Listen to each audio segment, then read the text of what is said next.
Hey, welcome to another Friday session. Sorry I'm a little bit late starting today. Not got a big group today, but I think we're gonna steam on for a bit anyway. Today we are going to continue the work that we were doing last week for Disguise Fundamentals. In fact, I'm going to pick up the Disguise project that we were using last week. For those of you on Zoom, I need to share my screen. And for those of you on YouTube, I need to do one of those. Okay, cool. So, Disguise Fundamentals, we're going to pick up where we left off last week. I'm just going to grab my notes. And so, since last week, although I'm on the XR branch, 17.2 has landed. So now we have something called application mode. This is going to allow me to basically launch my Disguise project in a window, which when I'm presenting like this or doing demos to clients, it's quite a bit easier not having all my screens locked out. Let's just see if that's going to load. Yeah.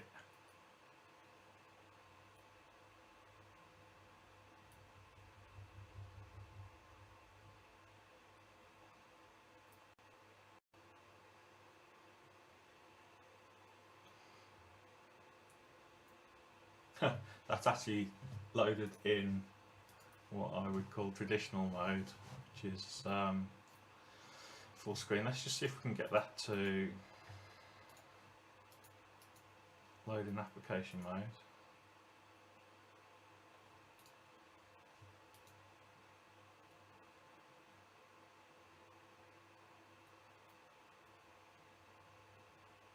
Here we go. So as you can see along the top bar,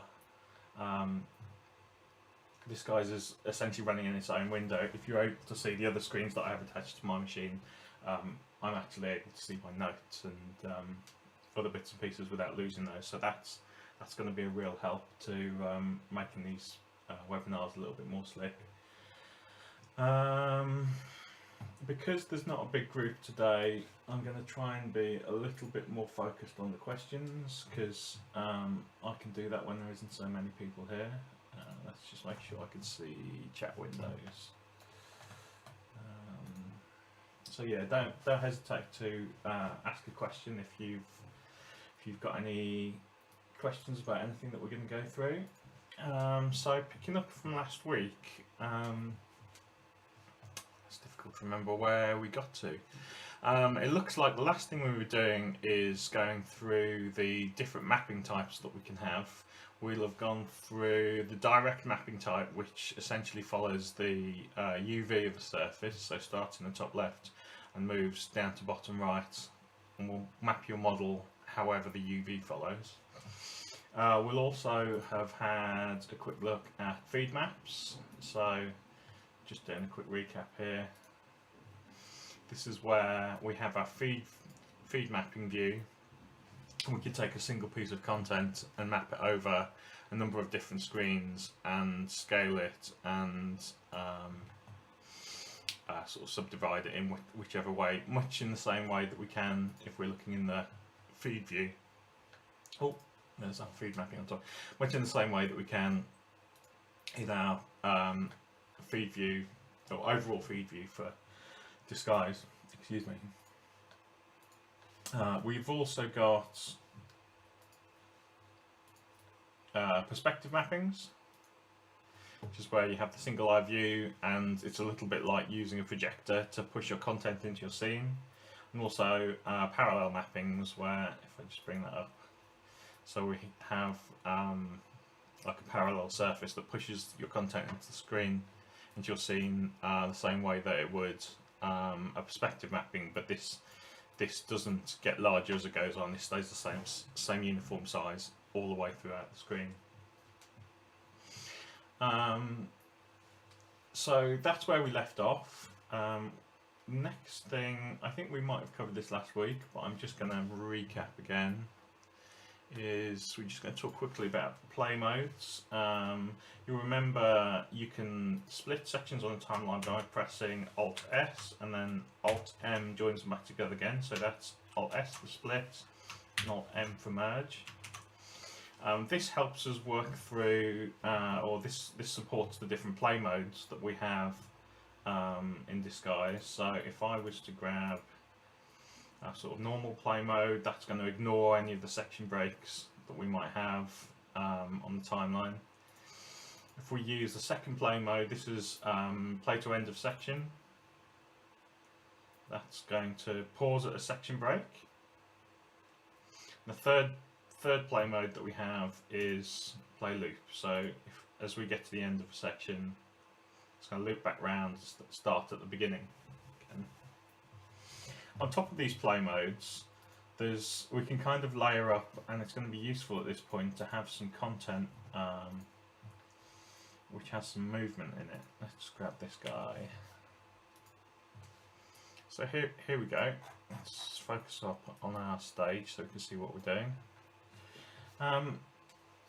So as well as using different play modes down here, we can set our we can govern the behavior that our video module has when it gets to the end of a section break or the end of the file.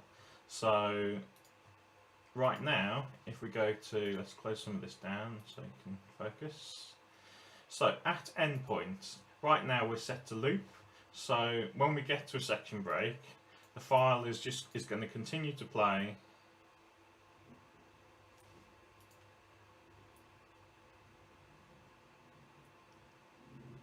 It's going to play on loop.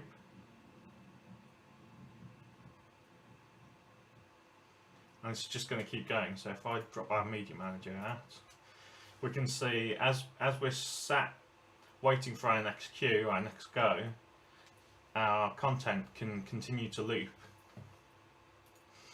If we change this, our other options are pause. So as we get to the end of the file, we're going to pause on the last frame. You'll remember this grey area is the end of our unique media. So as it gets to that last frame, it's going to pause. And because it's paused, now we're at the section break. There's nothing to change here. And then last one is ping pong. So at end, you can set it to ping pong, which starts playing it in reverse after playing it forwards, and then we'll just ping pong backwards and forwards. It's quite difficult with such a sporadic time lapse to kind of work out whether this is playing forwards or backwards, but you can probably see the motorbikes and cars sort of travelling backwards. So it's by manipulating which play mode we're using and which at endpoint mode we're in will help you give you different outcomes depending on what you need in terms of your show programming. The other thing to look at is the play mode. In normal play mode, if I start playing a file like this, and then jump the playhead, you'll see that the content actually didn't jump. However, if I go back, I set this to locked.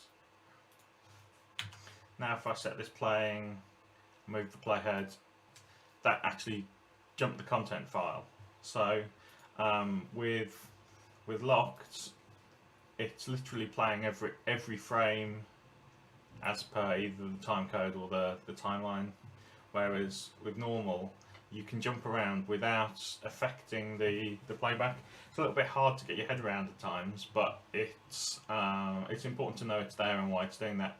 The other thing to notice about locked is even if you're, so let's just pop this back to the start, if your endpoint is loop but your mode is locked, that's going to loop when you get back to the end of the file here.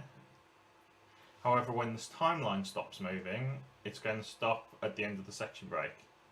So again, this is just another set of tools that we have, depending on what the show needs, will give us different flexibilities to to sort of deliver on that. So a quick look at my notes. Okay, we're just going to talk very quickly about universal crossfade at this point. So one of the features of Disguise is that you can crossfade from any part of a show to any other part of the show, which makes it hugely flexible in terms of programming and the way that we can manipulate media. Let me set this. It's important to when I'm showing this off to have two different bits of media. I'm just wondering why that's not filling. So fit to canvas. It's the perspective mapping. So if I set it back to direct feed, something like that. Cool. Okay. So right now, if I'm playing this content file back inside of the video 2 module. If I jump to video 3, we're just getting a snap between the two, which in some circumstances might be what you want. You can set globally universal crossfade to be available for every queue by right-clicking in the top D3 icon in the corner, go to project settings, and then down here global crossfade duration. We could set that to something. So now you can see the sort of dark triangle that we have at the start of each section, which is basically telling me that this is showing me the duration of the fade. So that is covering 2 markers, which is 2 seconds. So now if we move it to this one, we've got a 2-second fade between those clips. And if I wanted to move back here, a 2-second fade going back. You can override these by right-clicking on the timeline, and I can say fade. I can hopefully say fade. What's that bug? Huh. I should be able to fade and set a duration. Doesn't like that. Okay, that might be a little bug that we found. I am running on an experimental build because I'm doing some XR development at the moment. So what I should have done is move this back onto the latest goal before I started this tutorial. But as I said, I was running a little bit late today, so here we are. But that's how universal crossfade works. You can set it globally, or you can modify it, and normally you should be able to set fade and then set a fade time in a number of seconds. The next quick thing that we're going to look at is creating output movies. So once we have some programming that we're happy with, that we want to show a client, we get to the point where we need to render out like a preview movie that will allow us to share that. The way that we do this, I think we might have mentioned it last week. There is that's right. So there is, if we go right click at the D3 logo, project settings, we have our output movie settings right here. So normally I would set this something to like 1920 by 1080. I might set this to, well, depends on what frame rate our media is. I'm pretty sure this is 30, so that's probably fine. So in order to output, you need to press Shift on the keyboard, left click, and drag the section of the timeline that you want to create your movie for. Right click, and then we have some new options here because we have a section of the timeline selected, and that is to right, so it's a stage movie that we want. I'm just going to call this video 3, and then what's going to happen, Disguise is going to play through this section that we've created.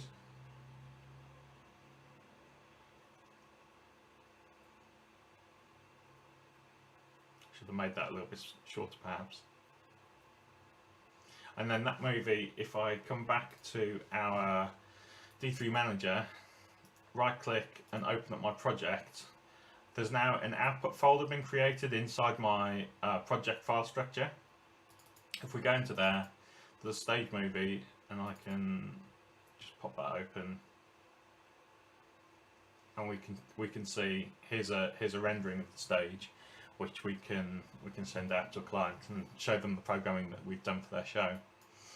The other options that we have, so let's just get rid of those. The other options that we have here is a feed movie. So let's just do a much shorter section to demonstrate these, so you're not waiting for me.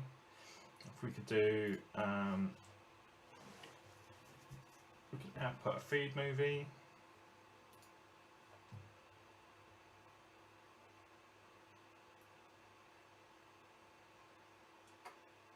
Again, the results of this output gets put in that output folder. Could have probably left that open.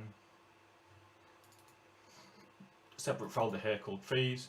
Now what happens here is that for every active output that we have in our system, Disguise will render a movie that corresponds to that. So if we look back in that folder, we have so video 3 is the name that we gave it on the timeline. Then we have slave 1, feeds head, and the name. So if I open these up, what we should have is this corresponds to our first head here, and this corresponds to our second head there. So it's a rendered movie of our feed outputs, which can be quite useful if you do some complicated programming in Disguise and you need to play that back on a different system. This is a way to take all that programming and get the files back out of it and move that somewhere else. So that's kind of handy to have. Those are the main two that you're going to do. Write an automation file relates to incoming tracking data that you might have. It's not something we're going to cover in the fundamentals, but it might be something that we'll get into when we do some of the more advanced features of Disguised. Tracks can be saved out as sort of objects that can be imported somewhere else. So if we just save that track, and hopefully we've got another one. So here's an empty track. I should be able to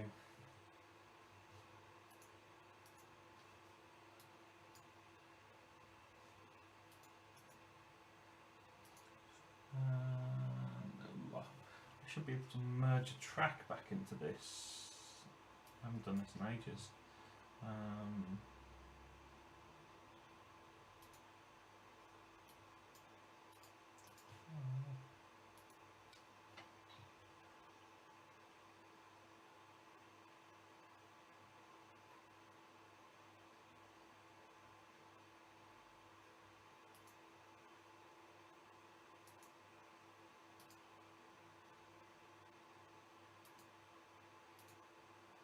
Now that comes from Unpack.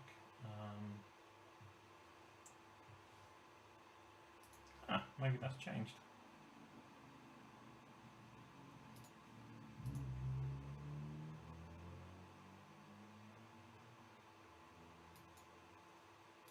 No, alright, I'll come back to that at some point.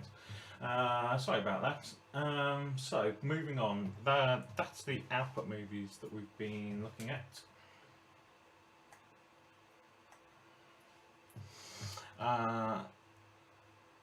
Cool. Okay, so to make our output movies a little bit more interesting, and let's put back onto a timeline that has some programming in it. Here we go. Cool. So to make our output movies a little bit more interesting, it's useful for us to add cameras to the scene. So at the moment, sort of by default, we have our visualizer camera. And if we right click on the stage, we can see it just basically names this by the name of your computer. So you can add other cameras to the scene that kind of become more useful. So if I just added camera 2. And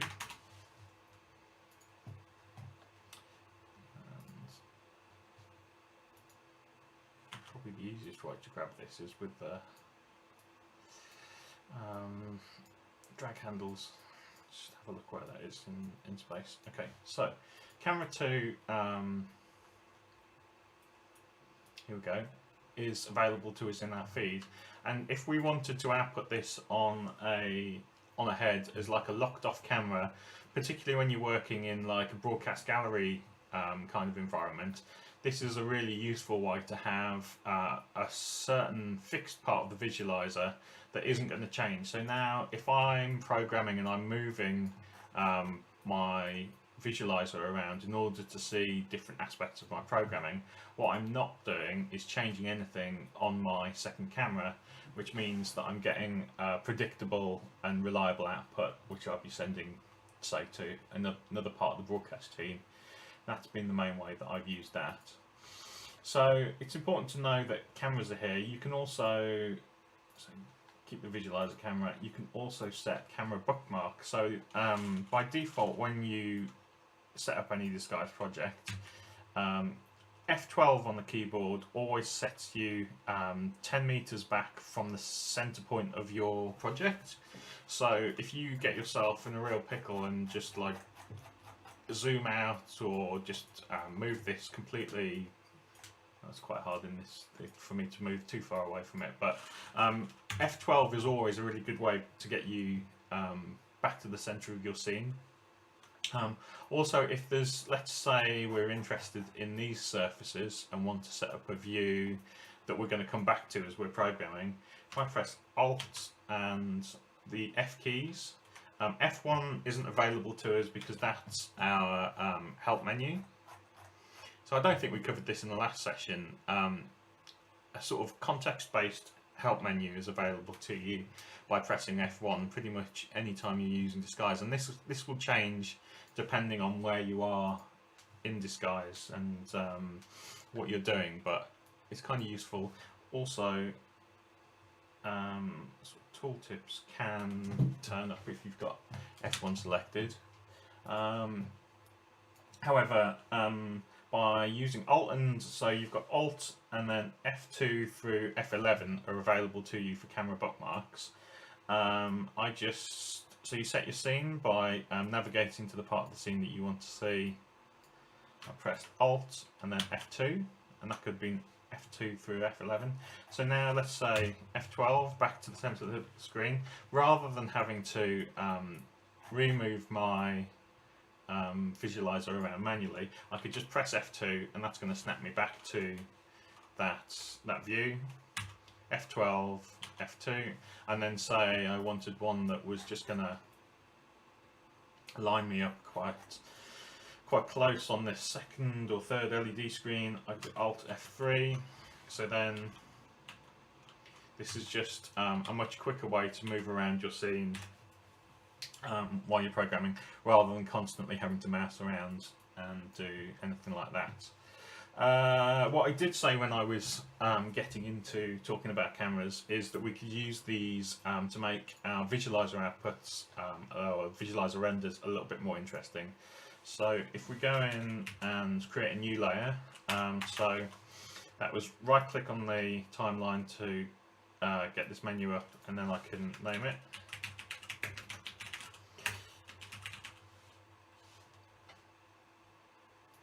I think it's animate camera preset. Here we go. So basically what this does is it's a timeline of camera presets. Unfortunately it doesn't borrow from the visualizer presets we were just looking at. That would be a really nice way of doing it, but we have to generate our own. So if I say first preset, and then I can take the visualizer to wherever I want. Let's say we want it front and center using F12. Copy values from visualizer, and then that is a keyframe on the timeline. And then I'm just going to move a little bit further up the timeline, and we're going to generate our second preset. And then let's just swing out and round a little bit so we've got sort of an interesting fly through. I'm going to say copy from visualizer. Now if I go back to the start, we're going to fly through the scene between those two presets, and it's going to work out what the what the path is going to be between those two camera presets. Again, once you've generated this fly through, you can shift on the keyboard, left click and select that area of timeline, and we could go through and we could make a stage movie, and we might call this fly through or something like that. I'm not going to click OK because you'll then have to wait for 15 seconds while that all goes through and renders out. So let's have a quick look. While we're talking about cameras, if we right click on part of the background that isn't, say, something relating to a projector or a screen, right clicking on an object brings up the parameters for an object. So by clicking on these screens, for example, I brought up their parameter panel, shows their position in 3D space, rotation, resolution, all kinds of stuff like that. Or again, for any props, I can right click on the prop and it will give me the parameters that belong to that. But if I right click in an empty piece of space, I get parameters that relate to the scene. The first thing we can see here is the show and hide settings for various things in the scene. So I can, at the moment you can see there's a label for our projector which can be turned off. Same for things like cameras and like LED screen labels, so let's turn them off there. We can do projection surface labels.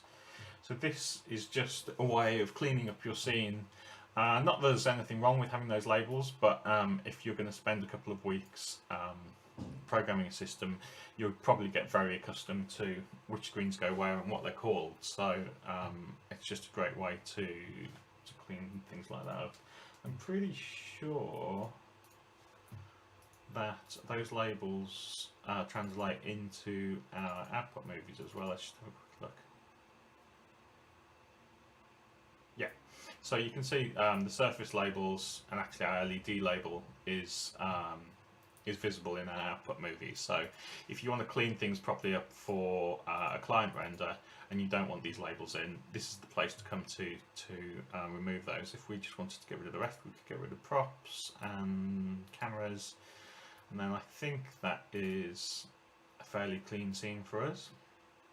I'll continue to talk about cameras. So the view that we're in now is called schematic. Let's have a look. Is called the schematic view, and we can find that in the renderer.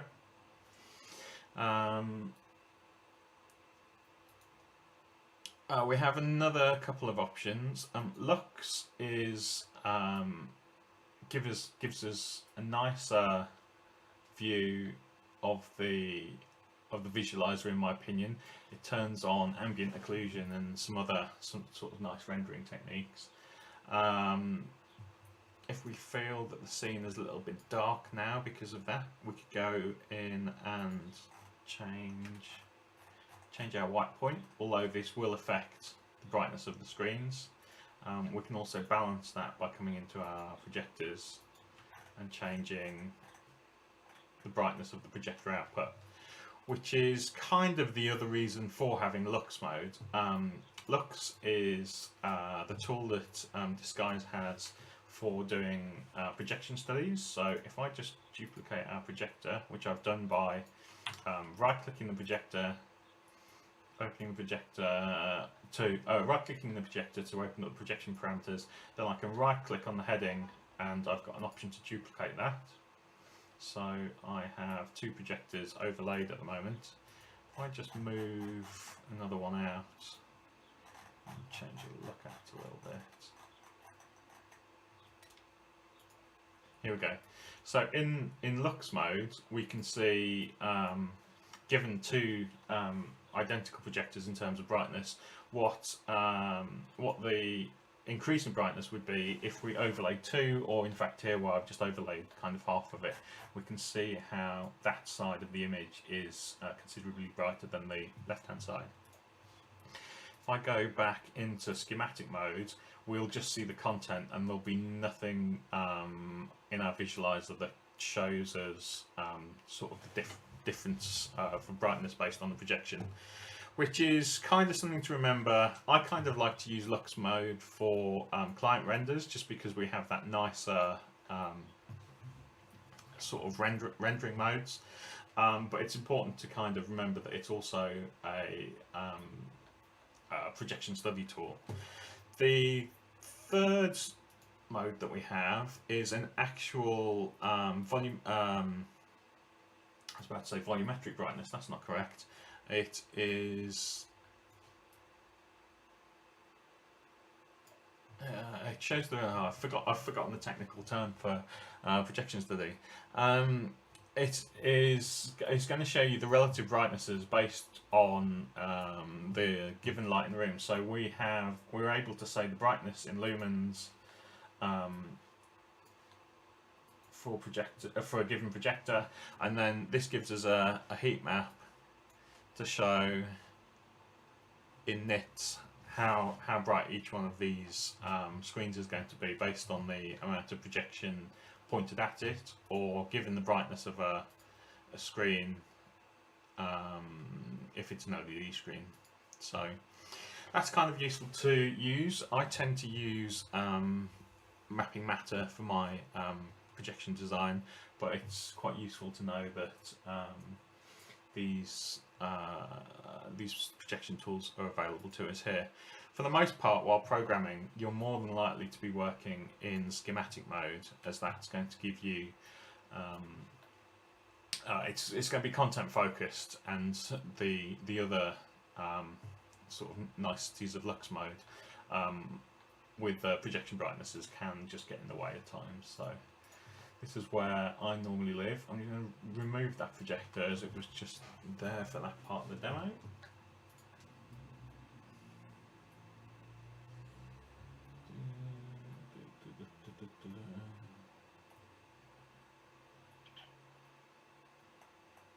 Sorry, excuse me, I'm just looking through my notes to see what we're going to show you next. I think probably the next thing we're going to show you is the content management tools in Disguise. So this kind of starts outside of the Disguise server system. So let me grab D3 Manager again. Basically,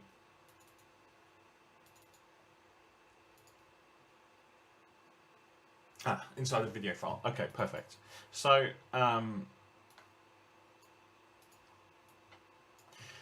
this is some of the content that we have ingested inside of our Disguise system. It's probably useful actually, because Disguise grabs hold of them, just to close our show file for the moment. So basically at the moment, all of these files just have fairly generic names based on what's going on inside of them content wise. When you're working in working on a Disguise show, it's very rare that we're going to see only a single piece of media of any one kind.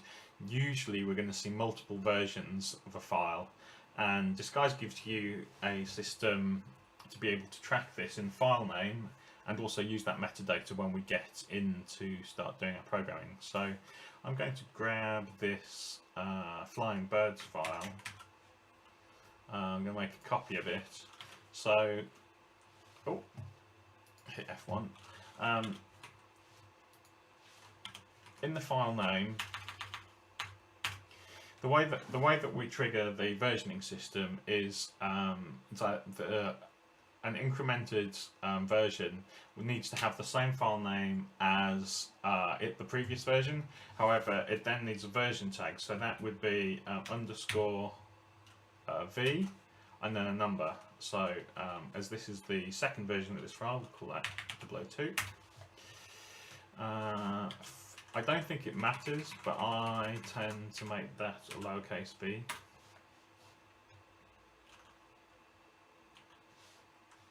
It's weird that Windows shows that. Fun. Okay, so if we pop back into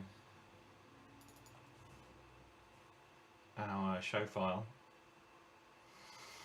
we can show you some of the versioning tools inside of. Actually, I prefer the number-based version, but you can also use a date tag, and there are. We'll show you frame replacements shortly. Okay, so back inside of Disguise, we should be able to find our flying birds. Here we go. So Disguise always gives you the latest version. As you can see here, our version 2 has been kind of put to the front. The way to access our older versions, we can right click on the file and go to versions, and then right click here, and we have a visual representation. Because I've copied this file, these are actually identical, but I would be able to go in and manage which version of the file I want to play back. If a content producer comes to me and says, I've just given you version 2 but actually it's got a mistake in it or something like that, I would be able to turn that file off, and we go back to play the first version, and we can keep going sort of indefinitely like that. So if I copied that out to my desktop and then just change that file name again, we're able to sort of re-ingest while Disguise is running. So go back to videos. So here we have first, second, bring the third version in.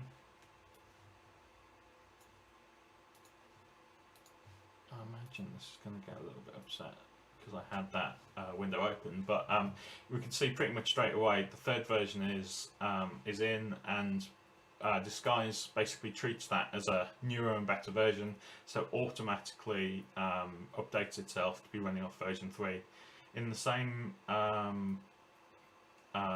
same way that we did on version 2. That can be turned off, or we can keep that, because that hopefully is now our sort of better or final version, depending on where we get to. Let's grab that file once more. We'll do it on the desktop so that we don't have to keep reloading.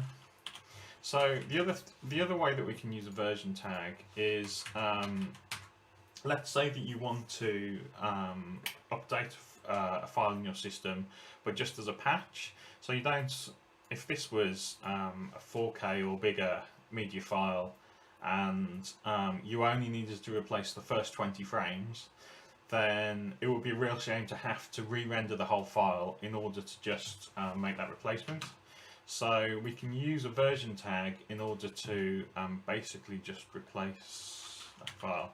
The way we do that is we come in, we keep a patch file needs to increment the version number, so we have to change v3 to v4, and then I can say underscore frame, and then give it a frame number. So let's make that 23, something like that. And then we're going to copy that back into our Disguise folder structure again. So open that back up, objects, video file, and we'll go back in the videos folder. So this is a v4. I'll have to.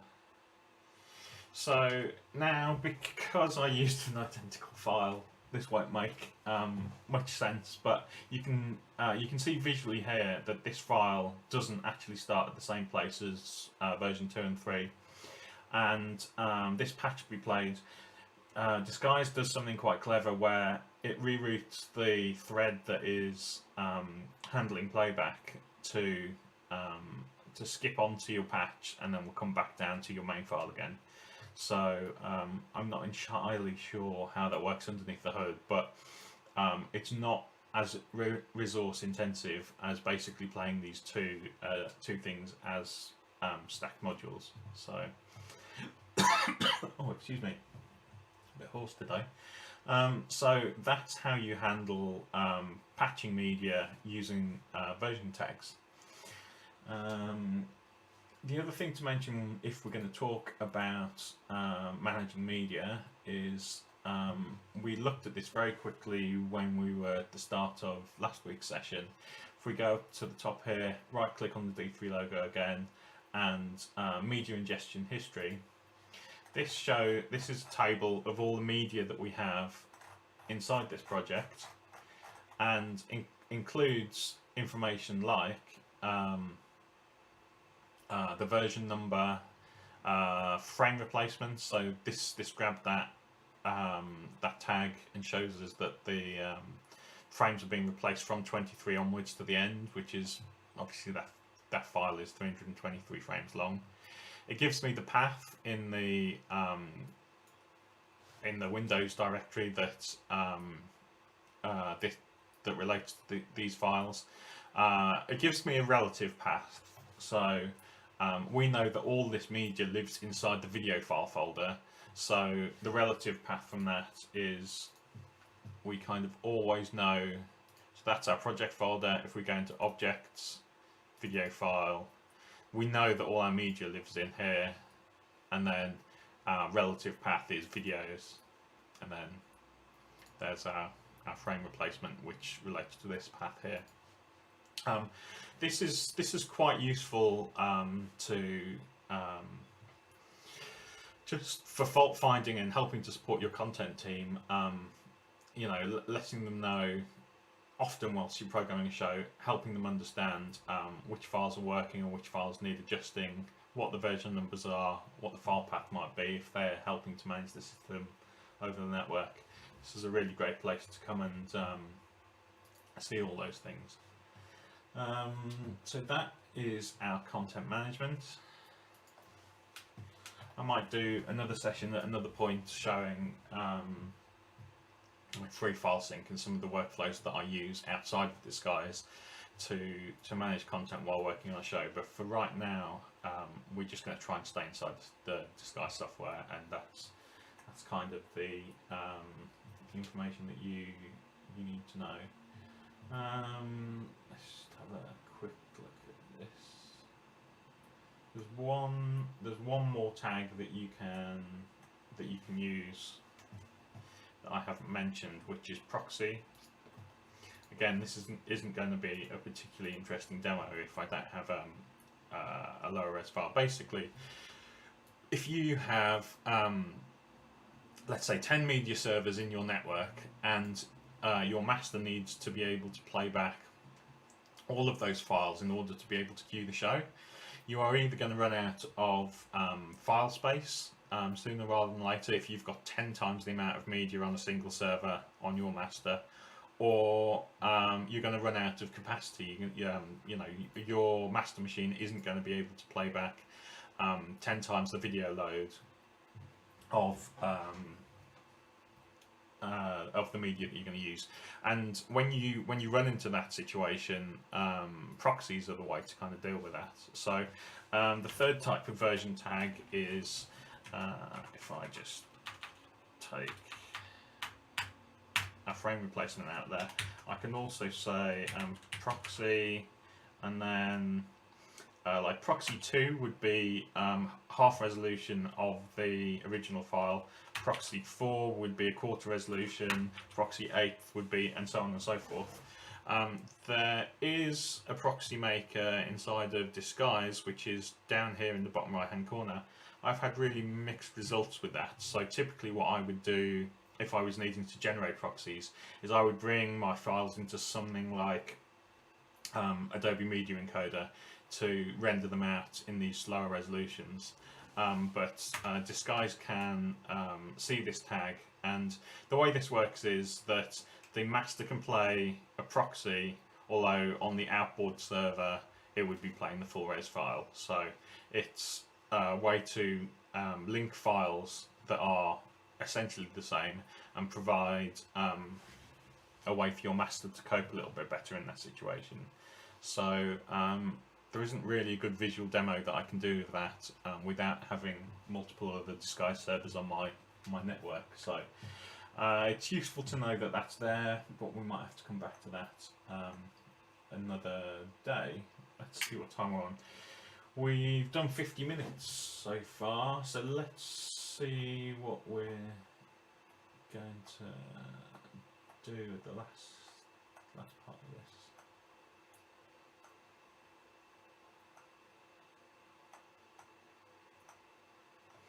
Cool. Let's talk about setting projectors up in a little bit more depth as sort of the last part of this session. As you can see, bringing projectors into our scene is pretty easy. This is the one that we get when we first load up a start project for Disguise. So anytime you start a new project, you're going to get a projector for free.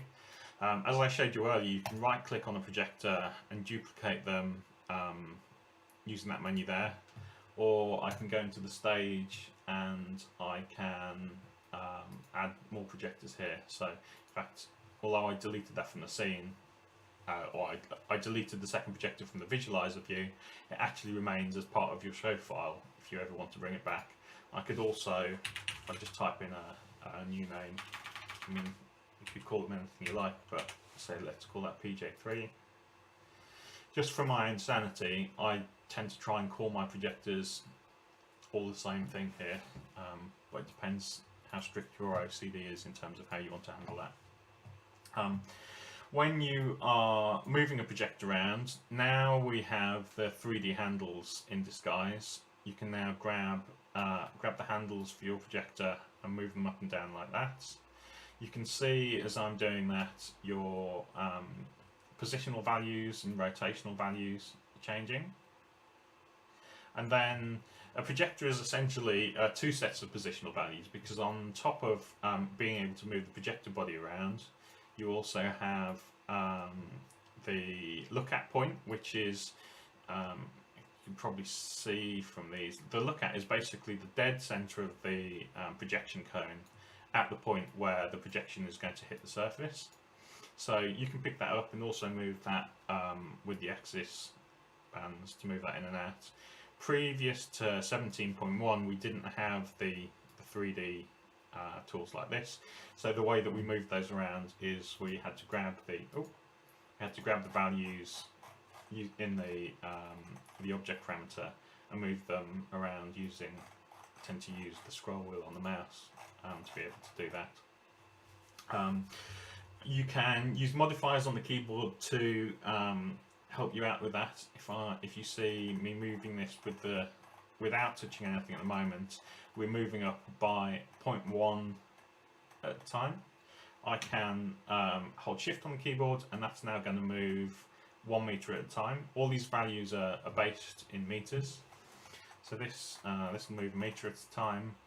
If I press control on the keyboard, that's going to give me fine adjustments. So this will be a centimeter at a time. So by default, that's 10 centimeters in a sort of a click of the mouse wheel. So let's just take projector 3 back out of here. When we line ourselves up, let's get some slightly more interesting content there. That one's always fun. So we line our projectors up to cover whatever other surfaces that we need. This one obviously doesn't need 2 projectors like this, but we might. So this guy behind it is also a projection surface. So maybe we set this one up to be focused on that.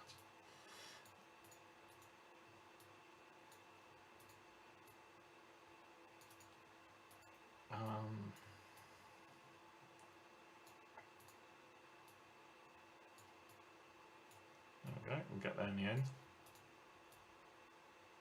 And if we have a look in our feed view, we should see, so this is our second projector output.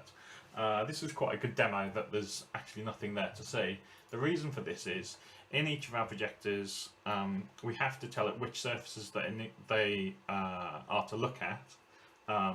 So if you imagine a projector a bit like a camera that sees the screen, if we see our second projector is currently looking at surface 1, which is our front projection surface here.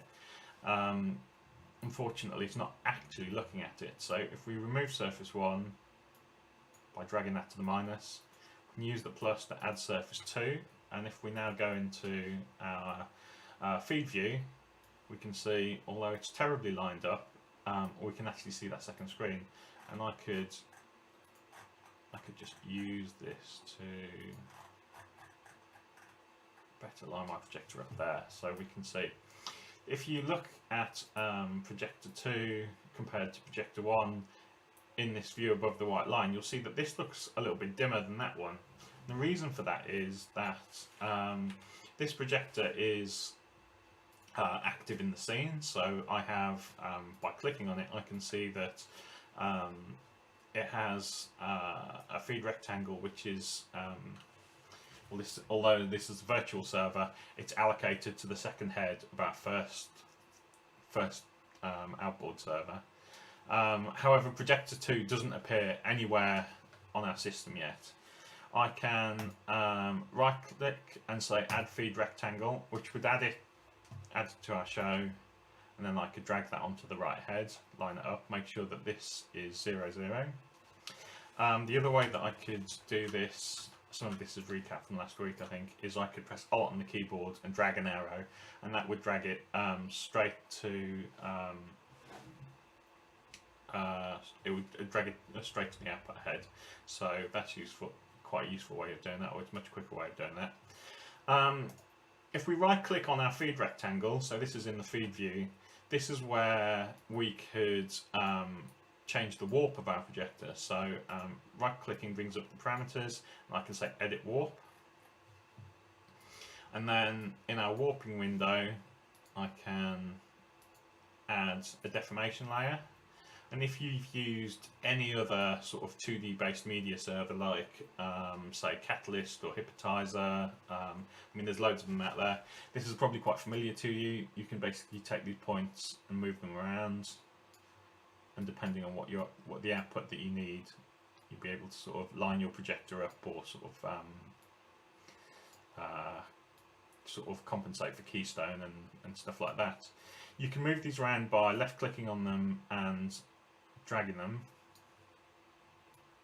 or I can select one, say by dragging the box around it, and I can use the arrow keys on my keyboard to move it in very small sort of pixel increments. The way I would tend to work with this is I would use my mouse to get it sort of close to where, let's say I want this in the corner, and then I would just do the last tiny bit where I want the accuracy using the keys on the keyboard. You can stack different deformation layers, and there are different types. So let's say I get it as close as I can with a 4-point, but I need more warping resolution. I can then click 9-point, and let me just turn that off. Nothing has changed by adding the 9-point in terms of what we've done using our 4-point warp, but we can now start warping on top of that. So say we needed to make some changes in the middle there. So we'll warp that around.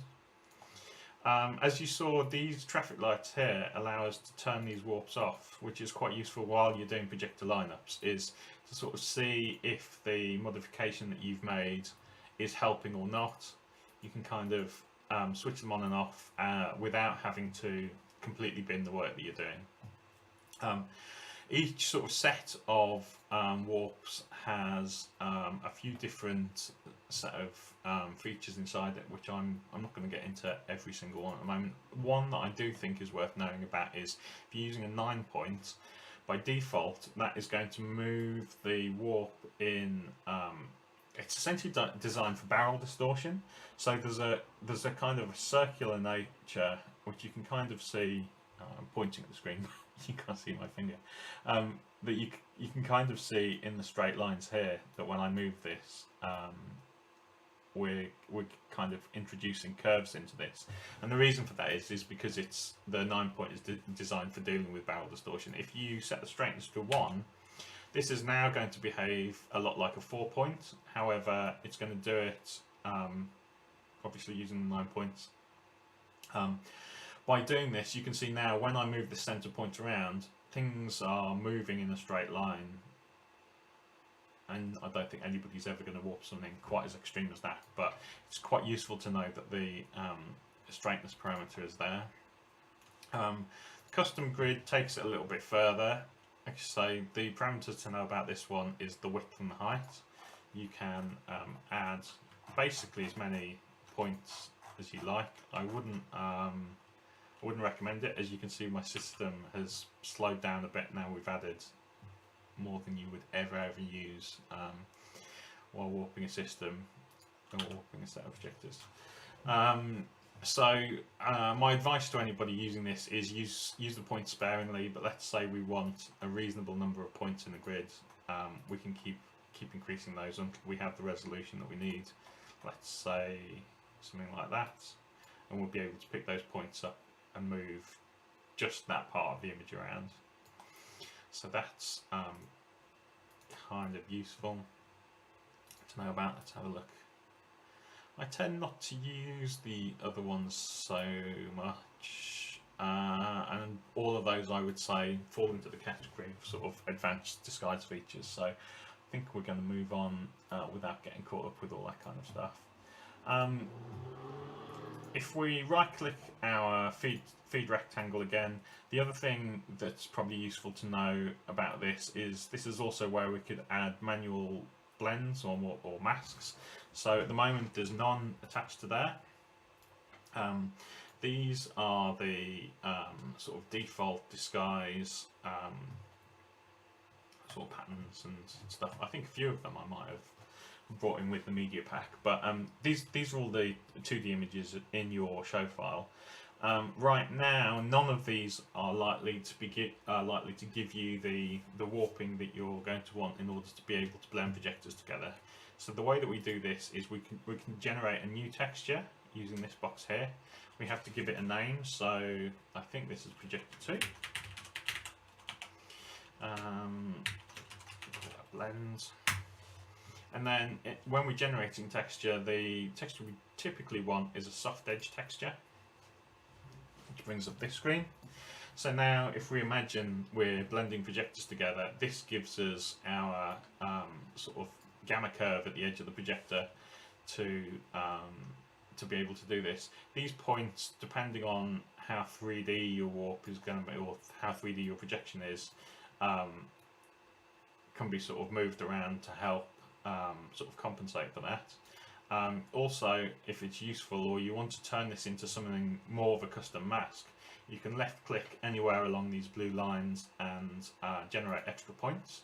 So if you want to nip that in hard and then maybe make that a lot softer, again, I don't think this really relates to anything that we might do in the real world, but you could see here that we've got this warp, blending is overlaid on our output, and if this was connected to a projector, we'd obviously see that on the output.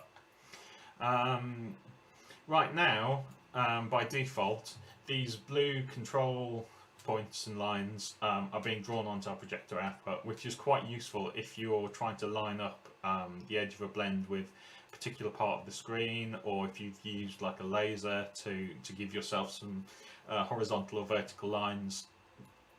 Being able to see these on your output is kind of useful. If you want to turn those off, there's just a check box there, and that will allow you to turn those on and off.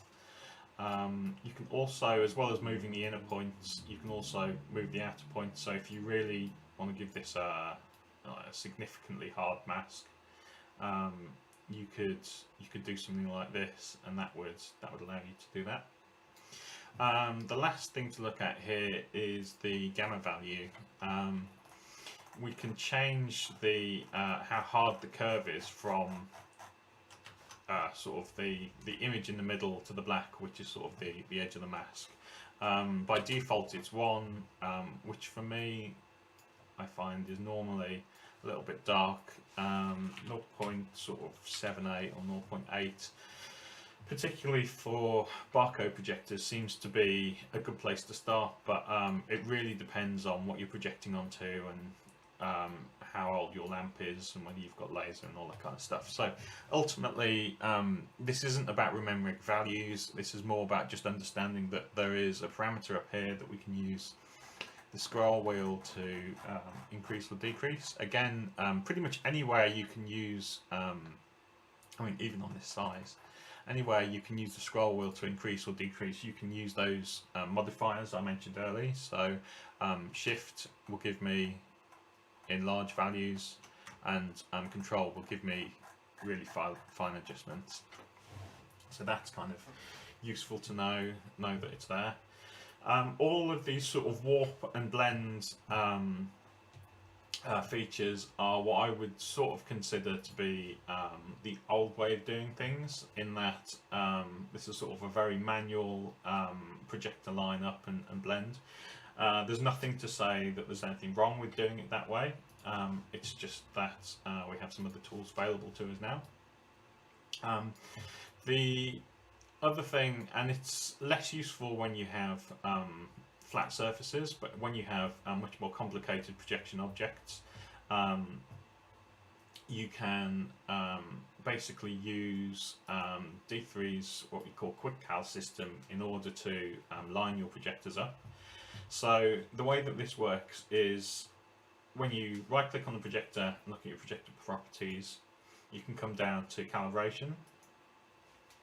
This brings up your calibration menu, and the way that the demo for this would be significantly better sort of in the room with the projector, and perhaps that's something that I can try and set up here and do as part of another session. But we'll just go through the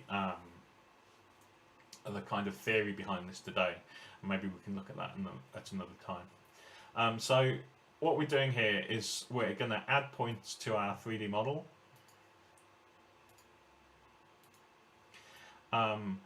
So they are what we'd sort of think of as known points in 3D space. If we go to now go to line up points, we can left click these, and what we can't see, I don't think we can visualize it here. Basically what happens on the output of the projector, a crosshair would turn up, which would allow us to overlay this virtual point with a real point in 3D space. And by doing, I think you basically need to do 4 or more would get you a calibration. I think 6 would give you a much better result. But by lining up multiple points like this, by multiple points, by dragging this and using the crosshair on the projector output, you can D3 will automatically align your projector for you by comparing where the virtual point is with where the real 3D point is that we know by where we put the crosshair. Like I say, that is way better explained with a projector and an object than it is in the Disguise Visualizer, particularly because the part of this where we have the crosshair isn't something that we can currently see, because this is the interface that we use to do that. So maybe that's a demo that I need to set up for a different day. But by very carefully aligning our projectors using Quick Cal, we can also use automatic blending. So if I come into our stage menu here and turn dynamic blend on by using that checkbox there, we can then basically, anywhere that 2 projectors will overlap, Disguise can measure the distance that they're overlapping and auto-generate the correct gamma curve from one projector to another. So it can be a really quick way of, particularly when you've got multiple projectors in your scene, it's a really quick way of setting up your blends if that's something you can do. The pitfalls of this whole system is that your 3D model needs to be very, very accurate in comparison to your real world, which is why a lot of projects are 3D scanned in order to make sure that the model that we're using in Disguise is going to be very similar to the model that we to the actual object that we're going to project onto.